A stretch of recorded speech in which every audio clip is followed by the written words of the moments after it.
ভারতের মুর্শিদাবাদে যাওয়ার পর যখন মুর্শিদাবাদ স্টেশন থেকে বের হলাম, হঠাৎ একজন কাকা ওখান থেকে আমাদেরকে বলল, আপনারা কি ঘুরতে যাবেন?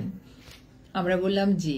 তাহলে চলেন, আমার ঘোড়ার গাড়ি আছে, ওটাতে চেপে আপনাদেরকে নিয়ে যাব। তখন বললাম তাই, তাহলে তো অনেক মজা হবে। যেহেতু আগে কখনো এই টমটম ঘোড়ার গাড়িতে সত্যি চড়িনি। টমটম গাড়িতে উঠার আনন্দের অনুভূতির কথা আমি কাউকে ভাষায় বলে প্রকাশ করতে পারবো না, কারণ আমার লাইফে এটাই টমটম গাড়িতে উঠা প্রথম। আর আমার সঙ্গে আছে কলকাতা শ্রেয়া রায় এবং মালদা থেকে সমীর কিং ভাইয়া আছে, দেখতেই পাচ্ছেন। পুরো 5টা দিন শ্রেয়া রায়, সমীর কিং ভাইয়া, আমরা সবাই একই সঙ্গে ছিলাম। একই সাথে আমাদের চলাফেরা, একই হোটেলে থাকা, একই সাথে খাওয়া দাওয়া, সত্যি অনেক বেশি এনজয় করেছি। সেটা ভাষায় বলে প্রকাশ করার মতো না। একসাথে 5 দিন থাকার পরে যখন আমরা যার যার মতো আলাদা হয়ে গেলাম, ভীষণ কষ্ট হচ্ছিল। সেই কষ্টের কথা বলে বোঝাতে পারবো না, এতটা বেশি কষ্ট হচ্ছিল। আমি ভারতে গিয়ে এবার টোটাল 8 দিন ছিলাম, আর 5 দিন শ্রেয়া রায় ও সমীর ভাইয়ের সঙ্গে কাটিয়েছিলাম।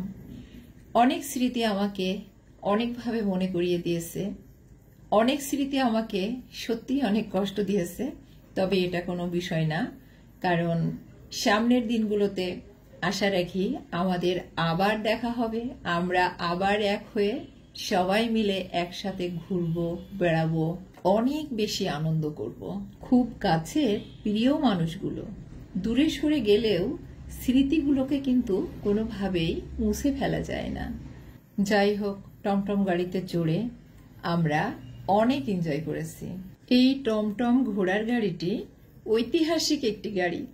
এটাতে কিন্তু আগে রাজা বাদশারা, যে গেটটা আপনারা দেখতে পাচ্ছেন, এই গেটটা হচ্ছে হাজারদুয়ারিতে প্রবেশ করার গেট, চড়ে পথ ভ্রমণ করত।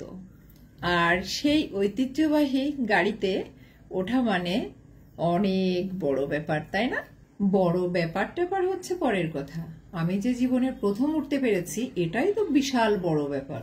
টমটম গাড়িতে যে আমাকে উঠতেই হবে এটা নিয়ে কিন্তু কখনোই আমার শখ, স্বাদ, আহ্লাদ কিছুই ছিল না। হঠাৎ করেই সামনে পেয়ে গেলাম আর উঠে পড়লাম।